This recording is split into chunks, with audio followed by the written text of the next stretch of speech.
Welcome on board your Hevilift flight. Your safety is our priority. Subtly, each helicopter is different, so your full attention is required during this safety briefing. The helicopter you will be flying in today is the Bell 412 EP Medium Twin Helicopter. Only appropriate types of clothing and footwear are permitted on EHL flights. You may not wear sandals, short sleeve shirts or shorts. Your shoes should cover your whole foot and have soles that provide a good grip.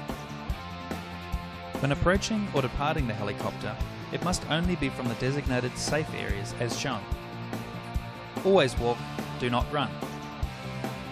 Never approach or depart a helicopter from the rear or cross behind. The pilot will indicate by a thumbs up approval to the loadmaster before approaching the helicopter. You will be escorted by the loadmaster or pilot to the helicopter who will assist in loading.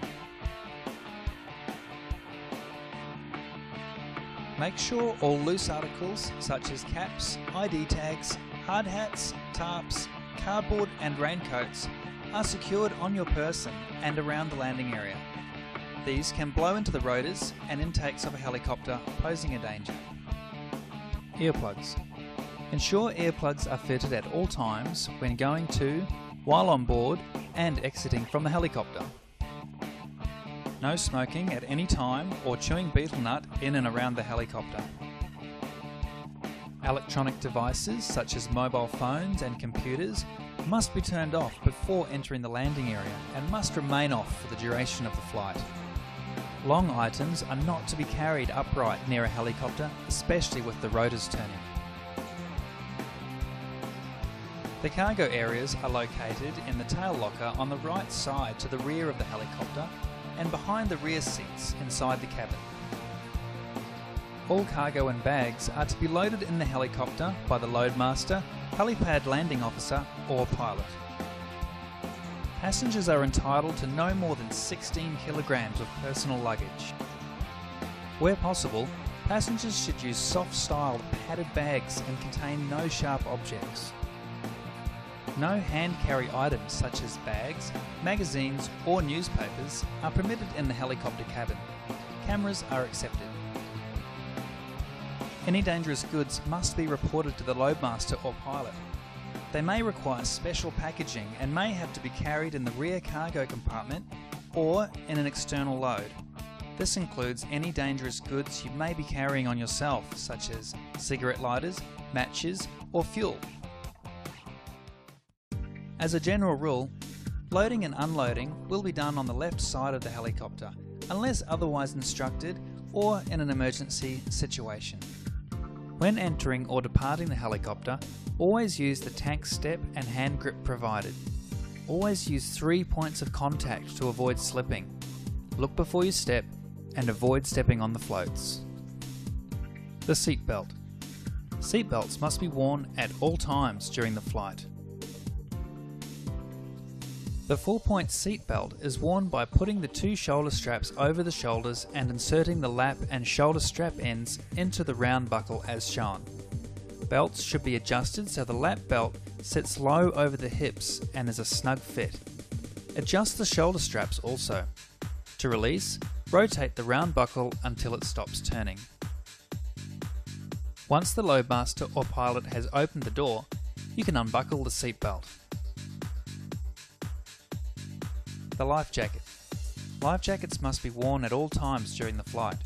A life jacket will be provided to you by the loadmaster before you board the helicopter. Place the life jacket over your head and secure with the strap at the bottom and tighten. Make sure your life jacket is correctly fitted before proceeding to the helicopter. The life jacket is inflated by pulling down on either of the red toggles at the front. If the life jacket does not automatically inflate, blow into the red tubes as shown. There is a light and whistle to attract attention. The pilot's life jacket contains some important additional items such as a portable emergency locator beacon, EPIRB, flares, sea dye marker, and strobe light. In the event that either pilot is incapacitated and unable to activate the EPIRB, remove it from the pilot's jacket and follow the instructions for activation on the unit. Do not inflate the life jacket until well outside the helicopter. The life rafts. This helicopter is equipped with 2 external life rafts, each containing a survival kit. A life raft is installed on each of the left and right cabin quarter panel doors and will be deployed by your crew if required. The raft will deploy outwards from the door and automatically inflate. The raft can also be deployed from outside the helicopter by using the exterior inflation handle. Exit into the rafts is through the emergency exit windows on each side of the helicopter. Do not attempt to open the doors. The safety knife in the survival kit can be used to cut the raft free from the helicopter. The fire extinguishers. There are 2 fire extinguishers in this helicopter. One is located on the right side of the pilot's seat and the other under the rear passenger seat. The first aid kit. There are 2 first aid kits in this helicopter, one under each rear cabin seat. The Emergency Locator Beacon, ELB. This helicopter is equipped with a fixed emergency locator beacon. The ELB must only be operated in an emergency. The ELB is activated by a switch on the instrument panel. Each pilot also carries a personal ELB. Hearing protection. When on board, always wear double hearing protection such as headsets with earplugs. For offshore flights, one nominated passenger will be required to use an electronic headset situated at the right front cabin seat. If asked to do so, place over your ears and put the boom mic close to your mouth. Locate the push-to-talk button on the drop cord. Use the push-to-talk button to communicate with the pilot if required. All other passengers will be required to use the earmuffs provided. In the event you are a non-Hewitt trained passenger, you will be required to wear a red identification armband and you'll be seated in a centre seat away from an emergency exit. Please hang up your headset or earmuffs before exiting the helicopter. In the event of an emergency, the pilot will call, "Brace, brace, brace." If you hear this call, you should adopt the brace position as shown. Select a reference point and identify your exit path. If required to evacuate in an emergency, do not exit until the helicopter and rotors have stopped moving, or at the direction of the crew. This helicopter is fitted with floats which will be deployed by the pilot in the event of an emergency water landing. If this happens, do not attempt to open the helicopter cabin doors as they may puncture the helicopter floats.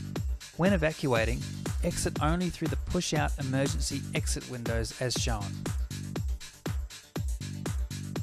In the event the helicopter begins to roll over in the water, it is important to maintain your orientation by identifying an exit reference point, such as the seat bottom. Passengers seated next to the emergency exits must open them and exit first. When outside, help other passengers to exit if they are injured or disorientated. Do not attempt to take any baggage items with you. The helideck. Upon arrival at the helideck, passengers are to remain seated in the helicopter until the helipad landing officer has unloaded all baggage and placed it in the designated baggage area. Only when the helideck landing officer gives the all clear to disembark are passengers to exit the aircraft following the marked walkway. Passengers are to collect their baggage from the designated baggage area and proceed below deck. Do not go towards the rear of the helicopter. Do not run. Do not enter or exit the helicopter while it is starting up or shutting down. The blades can rotate at a low angle, causing a hazard to personnel. Listen for instructions from the pilot or loadmaster. Please read the passenger safety briefing card provided, and if you are unsure of anything, ask a Hevilift crew member, loadmaster or helipad landing officer. Please remember to always follow the instructions of the crew, as they are here to ensure you have a safe flight. Enjoy your flight with Hevilift. Have a safe day.